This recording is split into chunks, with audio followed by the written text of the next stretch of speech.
Hey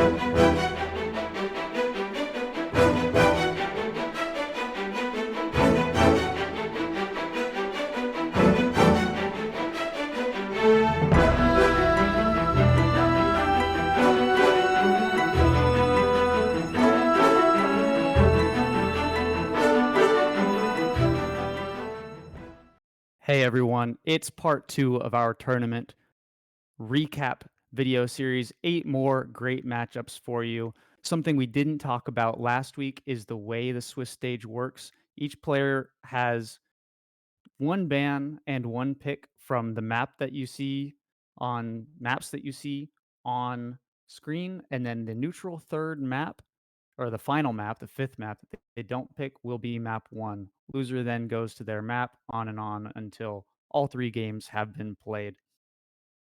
All right, let's get into it. Our first matchup of the video, we have Kinda Cat versus Pogo Play on the map Alps.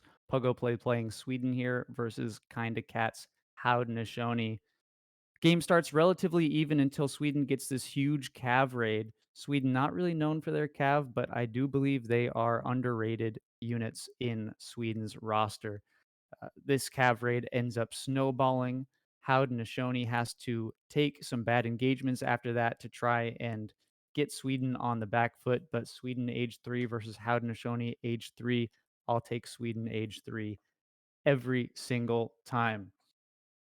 Game 2 is unfortunately corrupted, and I will mention that Sweden does win this game. Pogo wins. Game 2 gets corrupted. It was relatively short game. A huge treasure steal by Pogo Play ends up immediately forcing the GG button from Kinda, who needed that treasure to advance. Pogo wins this one 2-0.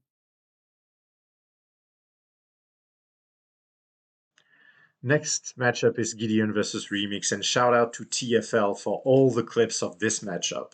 Link to his YouTube in the description.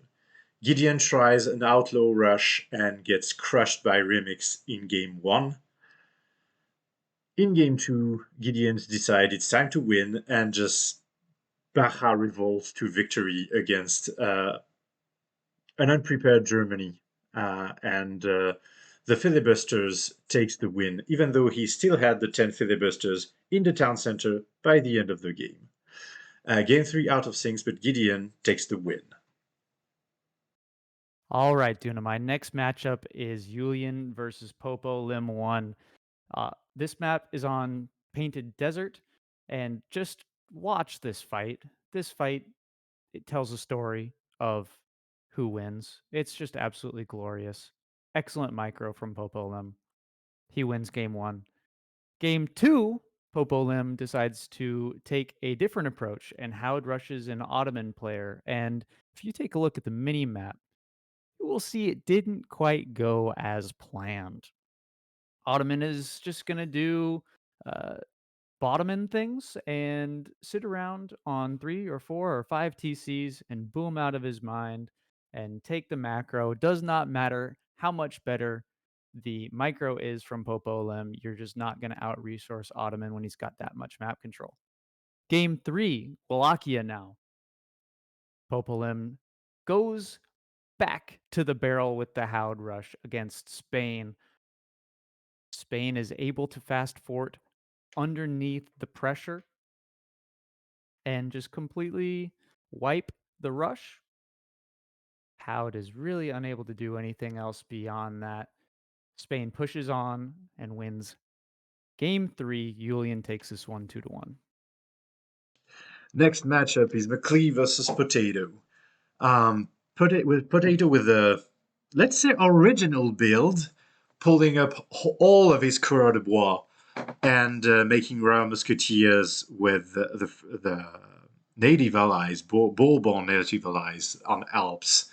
While the initial rush is pretty impressive, especially with the Chouannerie tech that comes a little bit late, unfortunately, a Potato forgets his market upgrade, as you can see on the CDB stats, and McCleaves manages to push back Potato, barely. Unfortunately, when you lose all of your villagers, bouncing back is kind of hard. and Mcleaves takes game 1.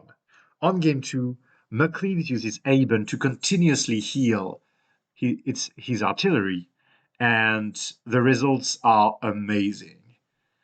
A potato needs to commit to making culverins that can be killed by Mcleaves before they do too much damage. Mcleaves keeps a falconet, and this falconet being continuously healed is going to inflict massive amounts of damage to a potato's army.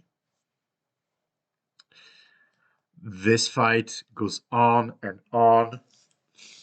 and there's just nothing that a potato can do. Eventually, Mcleave switches to a combo of Augustania and Neftenia. On this superb fight on the river, a potato eventually takes the loss, and Mcleaves wins 2-0.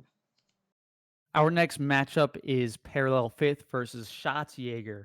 Schatzjäger, I suppose I could say. We have a Brit player versus an Ottoman player. Brit being played by Parallel Fifth. He does a little bit of a boom, some early pressure in age 2, early age 3. Gets a little bit overconfident here after a win. And the mix of what is that unit called, Dunamai? Help me out here. Janissary? Yes, those. And Abus end up pushing the Brit player back. Then again, Ottomans do Ottomans things. Unfortunately, in game 2 is a Dutch mirror that goes out of sync. It was a really good game, and we tie up the series at 1-1. Schatzjäger ends up losing that one. Game 3, Schatz goes back to Dutch against Parallel Fifth's Malta. Parallel Fifth again gets some early pressure, pushes straight into the Dutch base.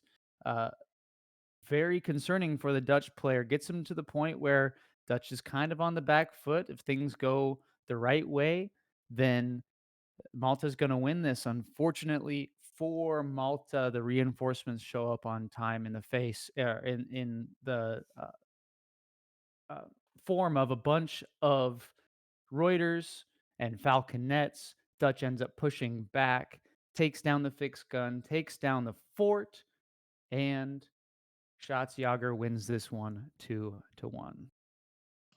Next match is U Spades versus TFL, our clip supplier for the game with McCleaves, to shout out to him.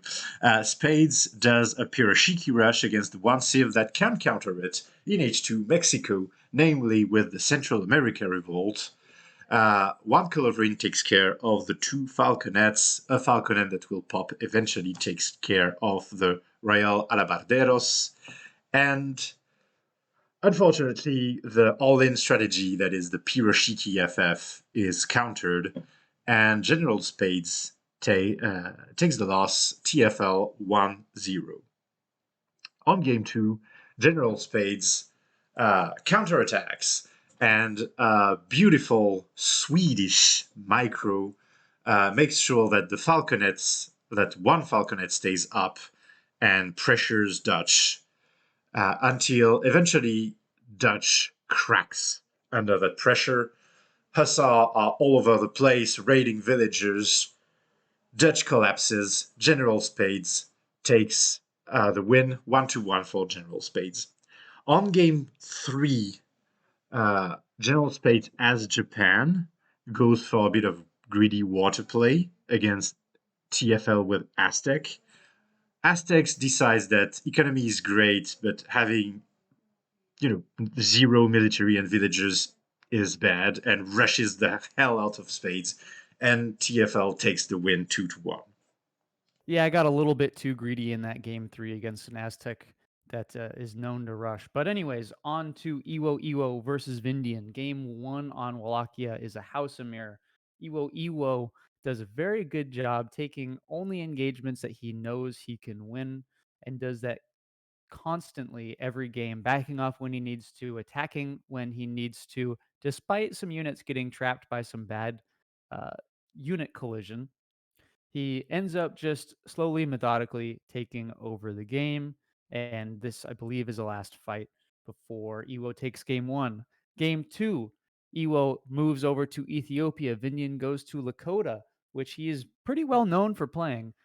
Does a native build Dunamai on this map that honestly is not that good, and again takes some bad engagements, which cause his demise. Iwo wins this series 2-0.